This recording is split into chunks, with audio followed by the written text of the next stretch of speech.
Hi, I'm James Gardner, host of Your History, Your Story, a podcast for everybody who loves stories about interesting people and events told by those who uncovered them from within their own family trees. This, we hope, will inspire you to discover and celebrate your history and your story.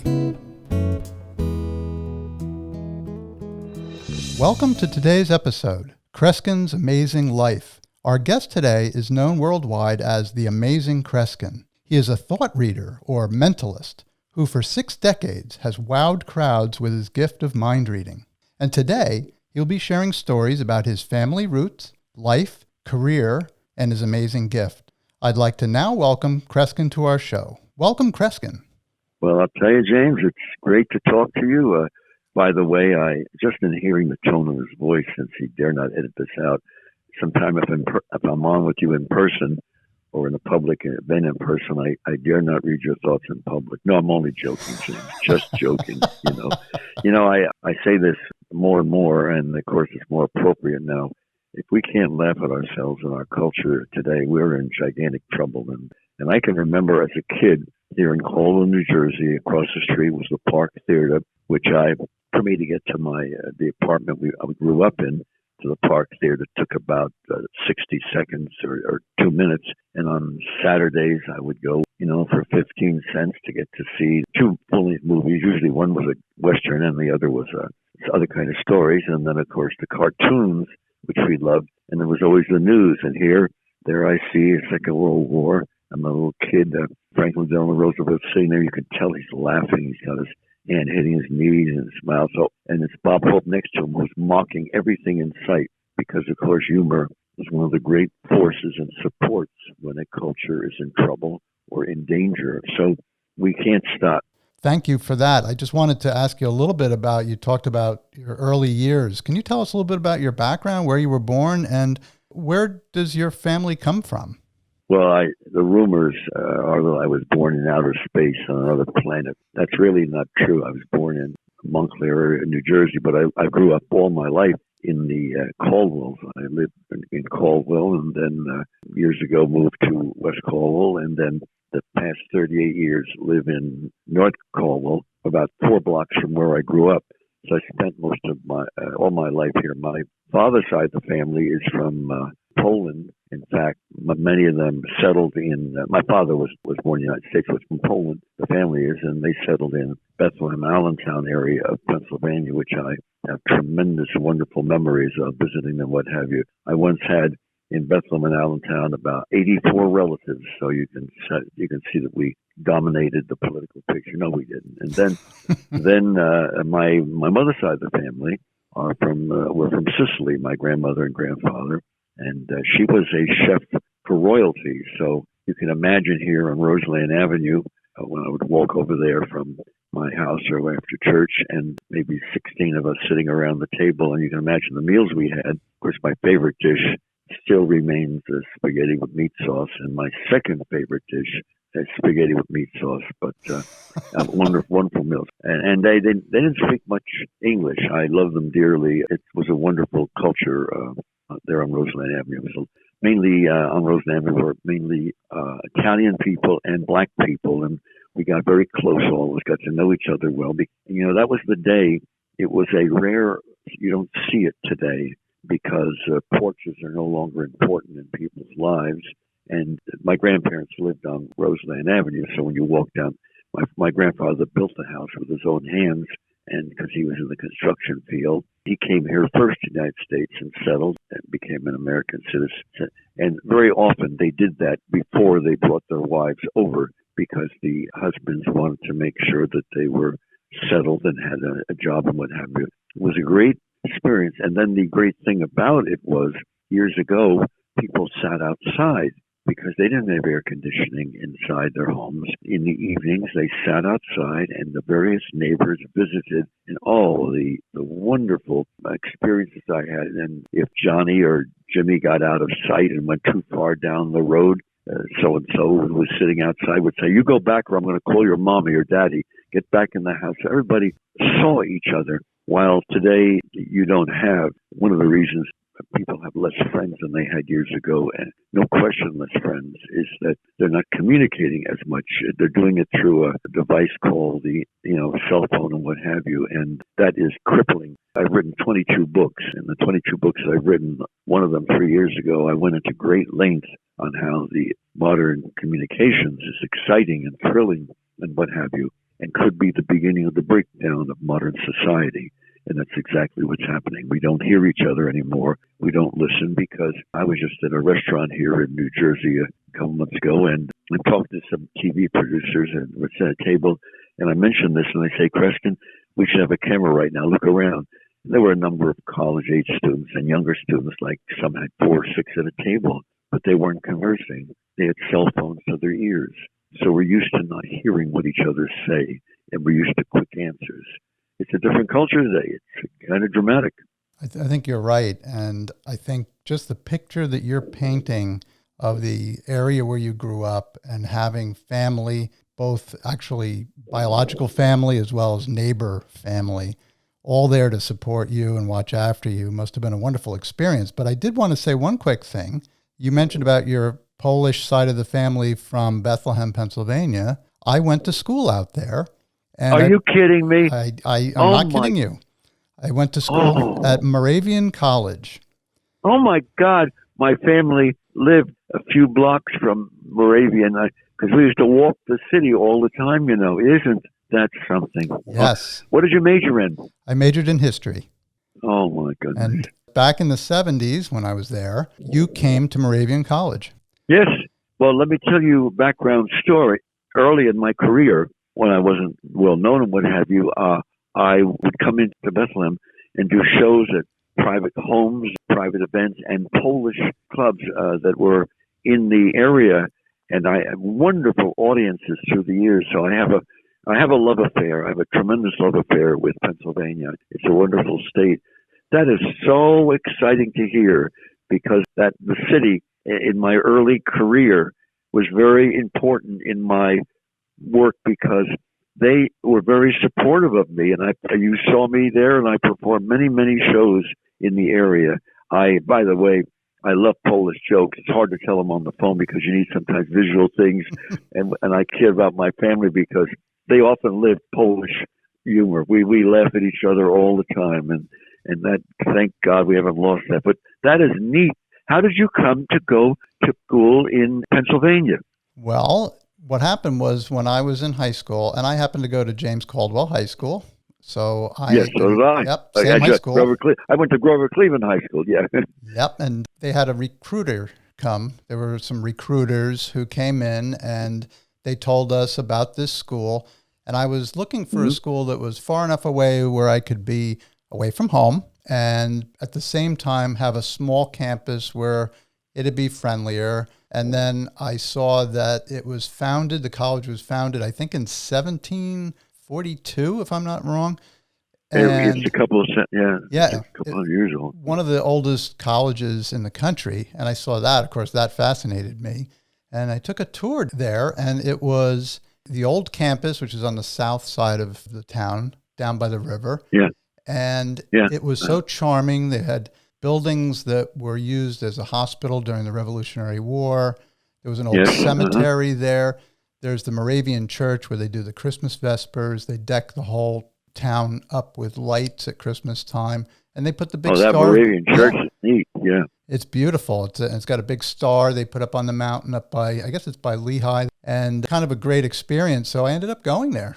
Graduated in 1980, and I had a pretty good experience there, and I loved it when I went to see your show. I was just totally blown away by your show. I couldn't believe I went in very skeptical, and so good memories from 40 years ago. Well, it's a small world, and of course then the Bethlehem Steel was a major part of the area. And, they're making a comeback again, but when the Bethlehem Steel left, it was kind of sad because my uncles worked for the Bethlehem Steel in different job branches, and it was a very important part of Bethlehem and Allentown. And of course, then there was Easton, Pennsylvania, which I had a personal manager there for almost 20 years. So I got to know the area very, very well. But it is true, people communicated more and socialized more one of the sad things is that one thing that was part of our lives is that we sat around as kids around the kitchen table and had dinner with our family and so forth. And even Winston Churchill, one of the greatest historians of all time, I revere him. And if his people had only paid attention to his writings earlier, they may not have been so shocked on what happened with Hitler, in spite of Chamberlain coming through and saying, holding up a note and saying he got a letter from Hitler that Hitler would not attack and what have you. But even as the bombs were falling over London every night, Churchill made sure once or twice a week, there would be dinner with his family sitting around the table, because he felt that factor was a very important cohesive part of the growth of children and the continuation of a family itself. And we don't have that philosophy as much today because people are usually busy, but it's a shame because we've lost some of the earmarks of what makes family and the society a secure and meaningful place, you know? Yes, you've talked about the bombing of London. My mother was living in London. She was in the Royal Air Force. And your mother was in the Royal Air Force? She was, and she was living in London while the Blitz was taking place when she was younger. And then when she enlisted, she was still stationed near London. So then they were under attack by V-1 and V-2 rockets. But she did tell me that there was also a lot of camaraderie down in they called them the tubes, which was the subway. And people used to go there to shield themselves from the bombing. But there was a sense of community. People all together, they were all in it together. Oh, and yes. A sense of family, almost. Did your mother was in planes much of the time, was she? No, my mother was more of a clerical type of a position in the Air Force. So she was taking some of the jobs, I think, that maybe previously belonged to some of the men who had been deployed to France and elsewhere during World War II. But she spent a lot of the time in or near London, which is where, of course, a lot of the action was at as far as the bombing. Yes. Yes. I don't know if your mother ever told you this, but years ago, many people that worked during the Second World War in the Air Force area, a number of them recounted the story to me. So Hitler decided, no, we're not going to, because the Air Force itself is extremely sizable. However, I talked to some of the pilots who flew over Germany and dropped bombs and came back. And when they returned to London, whatever the airport was, out flew a number of people. And when the pilot got out of the plane, the people carried the pilot in their arms into the airport and let him rest there before he got into the plane and flew out again, sometimes 4 and 5 times in one day. So Hitler was deceived into thinking it was a large Air Force, and it was not. Wow. There's such bravery that was displayed. It's amazing. I did want to ask you another question, one more question about your family. When you sat around the table with your Italian grandparents and you mentioned that they didn't speak English too well, were you able to communicate in Italian, or how did that work? I understood. No, I didn't speak Italian that well, no, but I understood what they were saying. You have to understand that speaking another language was a great tool for mom and dad and aunts and uncles because they could say things they didn't want you to know about it. But no, we all understood because the rest of the family, the 3 daughters and the sons, everybody all spoke English and what have you. So it was not a problem, but they didn't speak that much, but still we communicated with great love and great affection between us all. I was very close to my Polish family, but my grandmother did not speak English at all, any kinds of words, so it was more difficult, but the rest of the family translated and what have you. And by the way, the original name Kresgen, I never found out how it took place. We couldn't figure it out. It turns out this gentleman came and was selling to my grandmother, evidently, life insurance or something like that. Some of the family was there, and he would talk to her, and he was asking her name, and she said Gorczyca, which is a Polish name meaning mustard seed, and he kept asking Gorczyca, and he wrote down Kresge, Kresge. So he created a new family name, which I, made Kreskin, but it was Kresge. And as I understand, going through Ellis Island, it was very, very common for the people signing up people into the United States to change the name and anglicize it more. That was not an unusual thing that took place. Oh, well, that was very common. I know there's sometimes a lot of difficulty people tracing their family names back to Europe or other areas because it may not look at all like what it really was, because the clerk working at Ellis Island just didn't spend a whole lot of time trying to figure out what the person was saying, frankly, I think. Yeah. But we survived, and there was a great cohesiveness. There was a great patriotism and a sense of support. Yeah, that's great. Do you have any specific memories of something from your childhood that really stands out? Some tradition or something specific that happened that is very memorable as a child?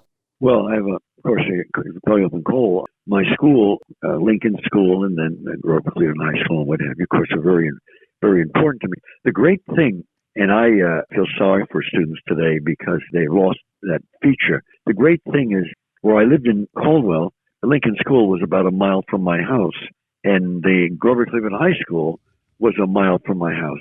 And we did something which is going to surprise people. We walked to school.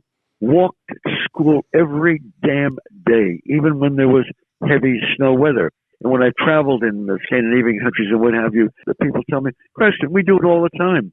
We don't take buses. I mean, this is a paralyzing situation, or it's many miles away. We walk because along the way you meet your friends, you communicate with them, and you have that great experience of exercising and what have you. And my father, every day I can remember, unless he was ill or had some previous engagements that he had to attend to, would walk the length of the town. And my mother, when she went shopping, usually walked because she didn't drive a car. My father drove a car and what have you. In school, as far as school is concerned, Lincoln School was very special for me because I knew what I wanted to do when I was a kid, because my mother, I didn't read, of course, I was 5 years old, but my mother would read comic books to me, and I'd have hundreds of them, original comics. And one comic she read to me inspired me. It was called Mandrake the Magician. And Mandrake was a tremendous feature in the daily comics in the United States. And he wasn't a magician. He had hypnotic abilities and telepathic abilities, and he fought crime. So when I would play cops and robbers outdoors with my friends, I didn't play a cop. I played Mandrake. And then in grade school, in third grade, Miss Curtis said to us, well, it's raining outside. I'm not going to have you go out and play. I'm going to teach you a game.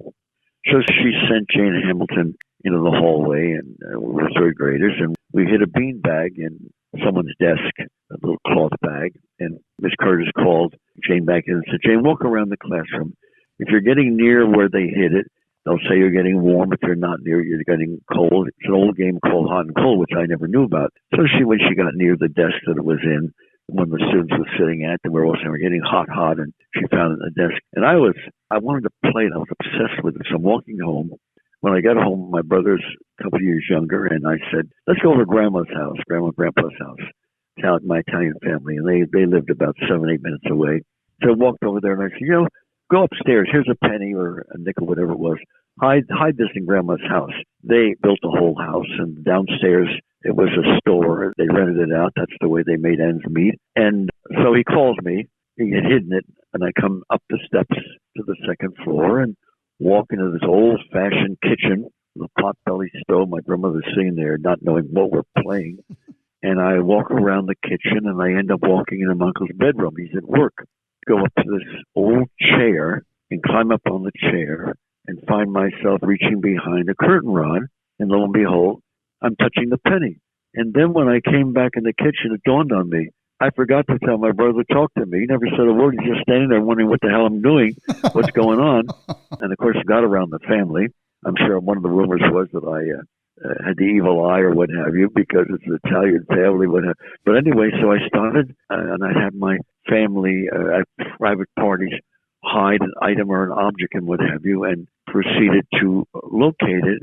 And then in 4th and 6th grade, Miss Galloway was one of those wonderful, I had great teachers, but she was meaningful to me, and she would set aside on Friday show and tell about 40 minutes for me to perform with my classmates. I remember in one performance, I said, all of you think of a movie. So I pointed to Judy Dunn or Tom Thompson, who sat next to her in the back of the classroom. I said, you're not thinking of a movie you just saw recently, are you? She says, no. Talking to her, I said, this was months ago. the holidays, and I named the movie, and turned out I had successfully perceived a movie she was thinking of. So Miss Galloway, by then I'm already performing private performances and local performances in sixth grade, and Miss Galloway was so enchanted with what I wrote. I did not know this until years later, because when I finished grade school, I went to junior high and then high school. In high school, ninth grade, I did a full evening 2-hour concert to raise runs for the school. And it was a one-man show, and it ran over 2 hours, and it was by myself performing. So I was already performing what became a feature in a few years after that, and it's been written about all over the world. My signature is in most of my performances, I turn my check over to a committee from the audience whom I've never met before, people I don't know, 4 or 5 people, and I'm escorted from the theater by 1 or 2 people, and the rest of the committee hides my check anywhere within the theater. Or if it's an outdoor fair like a state fair where there's maybe 10,000 people, they usually have a truck next to the stage, and I escorted into the truck and guarded by some of the committee. The windows are closed off, so I can't see what's going on. So when I come back to the stage, I don't ask any questions.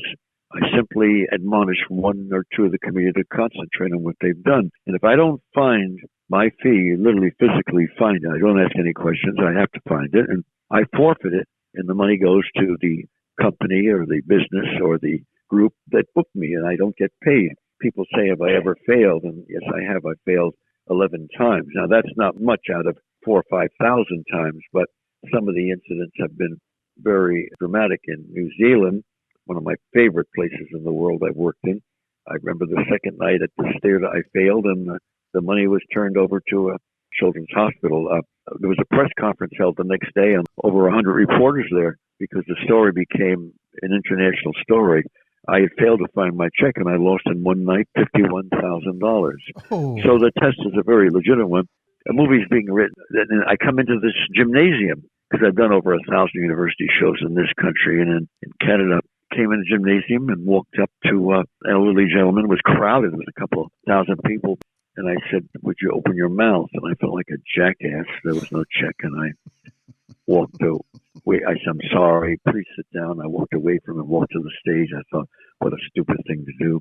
So I picked another person on the committee and said, would you concentrate in your mind, step by step, how I'm to find this? I'm walking through the audience, walking around. And I stopped in front of the same gentleman. And I said, if I embarrass you, just sit down and we'll end the test here. Would you stand up? He does. I said, if I embarrass you, just sit down and the test ends, and I lost my feet. I said, would you open your mouth? He does. I said, does this have to do with the roof of your mouth? He reached in his mouth, took out his upper plate, and handed me my check. Oh. So the stories have been dramatic. They're like adventure stories through the years. College students have been diabolical. Oh, I bet that check, you probably handed it to somebody else to deposit for you, though. It was underneath his Right. bridge. But I found it, thank God. That's So my career's been like an adventure. I mean, the fact that I have the airline industry announced 2 years ago, I've flown a little over 3.5 million miles, and I'm told that there's United Airlines tells me, they said, we have pilots. The pilots have not flown that many miles. They're always kidding me because of the traveling I've done for my career. Oh, that's incredible. I did want to ask you, Kreskin, could you explain exactly what your gift is and what it's not? Well, I don't give people advice. I'm not a psychic that tells people about their future, what have you. I'm a thought reader in the sense that the person has to concentrate on what they're thinking of. They have to capsulize it in their mind, and I can usually piece it together if they're concentrating. And I don't see this all the time when I'm around people. It's a mood, an empathy that enables me to kind of do dramatic things. And I can influence people's behavior by causing them to respond to things that I've decided upon that I've not even shown them. But my work deals with people's concentration. Yes, I have predicted some elections through the years, but that's because of my audiences. I'll often say, I'm not going to ask you who you're going to vote for, but then I'll get right in and there. I'll get a sense of what the majority of them are thinking about. And usually at the end of a couple of years or a year or so, I have a feeling about what's going on there. But I'm not a fortune teller. I don't guide people's lives. But my work is exciting because it deals with the mind and how we think. And I've had some very, very dramatic experiences through the years. A lot of medical groups I perform for get such a kick out of it because the feeling is there's more about the mind that's going on that we don't fully understand. We really don't. My degree's in psychology, and I've never met more whacked out people in the field of psychiatry. But that's nothing. I don't mean that disparagingly. It's just that that's one of the. Freud knew that when he was practicing psychoanalysis and what have you, that a lot of people attracted had emotional difficulties and whatever. But I've somehow survived, and my psychiatrist only sees me 4 times a week. I don't have a psychiatrist. No, I'm joking. Now, I want to talk a little bit about your book. The book is called The Adventures of the Amazing Kreskin, and I'm really excited about this book. I've written, as I said, 22 books, but this one is special, and people are picking it up because I collaborated, not that somebody else wrote the book, no, but an illustrator, a comic illustrator who's very famous, Howie Noel, did the drawings. And what's refreshing about the book is there's cartoons in it, dramatizing certain periods of my career. So anyone who wants to, looking into what it is, just go to www.kreskinbook.com. They can get the book easily. But I feel like people tell me, families tell me they sit with their kids and go through the book because there's some very dramatic scenes. What I've spoken very little about until recent years is that I feel we all have to give something back for our success. And I've done it by working with law enforcement. And I've worked on, as of 2 months ago, 86 crime cases in my life. Not that I've solved all of them. No, maybe about a third I've been helpful for. And some are extremely dramatic, including, a case in which I was almost murdered along with the other victim. But they're dramatic stories. So my career has really been an adventure. It certainly has. And I have the book, and I have read the book, and it is absolutely wonderful. And there was 2 things I want to mention is that I noticed in the book that you make it a big point how important reading is. Could you tell us about that? Yeah. Well, the reason is this, and I read, my library is over 8,000 books, and I'm constantly reviewing books because people will send me a book and ask me, could I give them a quote on it, what have you, and sometimes they use it in advertising or maybe in a blurb in the cover, what have you. I enjoy reading, but the important thing about reading is it enables us to stop the world and get off and use our own intelligence, our own thinking to go over thoughts, words, ideas, which forces us, not uncomfortably, when we finish the book or a chapter, to reflect upon what we've just done. And I read 4 newspapers a day, even though I'm traveling a lot of the time. People don't realize how important reading is. If you read a newspaper, you read about something you never thought you'd be interested in. You see a topic there. I never thought of that. Let me read this. Because your attention is causing you to look at areas that you hadn't planned to see, and it causes you to awaken a larger picture. And that's one of the reasons people doing research and people in the news have newspapers in front of them. Wow, that's terrific. I did want to, if it's okay, I'd like to read your dedication to this book because I think it speaks volumes about you, Kreskin. It says, to those of you who already know or have strong feelings beyond the noise, mayhem, violence, and riots in today's culture, it is that we have an inner potential gift to quietly tune in on the feelings and emotions of others, revealing the power of empathy. Can you tell us a little bit about that dedication? And I'd like you to roll into, what do you want your legacy to be? Well, the bottom line is I had one of my heroes when I was a kid was the most powerful person in the history of broadcasting. The man's name was Arthur Godfrey. And Arthur Godfrey changed the history of broadcasting because he talked to people as if he was talking to them personally and what have you. And he made people feel like he understood how they felt. It was raining outside, the mood and what have you. So the picture of broadcasting changed with his entry, because in the early days of broadcasting, if you appeared on a network show, you had to dress in a tuxedo or an evening gown, even though there was no television. It was all black and white. So it was ladies and gentlemen. But Godfrey changed it to, I know you're home by yourself because you're cleaning the house because your husband's working right now and what have you. And they, just psychologists, picked a word that's part of the psychological dialogue to describe Godfrey because it was a phenomena. They picked the word empathy. And empathy is the ability to feel the way someone else feels. And the best example I can give you is we can learn from the American Indian. And I remember hearing this as a kid. The American Indian said, if you want to understand someone else, walk in their shoes before you judge them. That's a very old piece of advice. You walk in someone's shoes before you judge. And we're not doing that today. We're just judging someone because of something they said on TV or a remark or a political party they're with, which is really not the maturity of the spirit that human beings have. That's why it's a very key factor. Oh, thank you. And then finally, what do you want your legacy to be, Kresgen? That's interesting because I would like people to really now more than ever before, I'm going to continue to give, aside from my entertainment, a feeling and an understanding that we communicate with each other, even when we're not speaking, when we're not talking, when we're with people and communicating with them. And one of the most important things we can do when we're with people is when we finish communication, sit in a damn room by yourself and reflect upon what you heard. People did that for years. They'd go into a kitchen and start nibbling on something. Because if you get used to doing this every day and you reflect upon the conversation and not busy yourself by putting a noise on and hearing the noise the rest of the day, you'll start to learn about people and the way they behave and think that you never thought about before. Wow, thank you for that. And I really do appreciate your time today, Kresgen. It's been a wonderful interview, and the fact that you shared your story about your family history. You brought us to, I almost smelled the spaghetti and meat sauce. Oh my God, you got me hungry already. Oh, I almost smelled it. And what a wonderful story. And I just appreciate that. And what's next for Kresgen? Well, the book is the key thing right now, and of course the tours have all been postponed because of the scenario, what's going on now. But people can look every Thursday, go on the internet, go to YouTube or what have you. They can go to my webpage to get information. And I have done now for a number of months, and seen nationally, a 10, 15-minute piece every Thursday at 8 o'clock, commenting on the different situations and different issues that are going on, and sometimes some humorous experiences, and all the times interviewing famous people.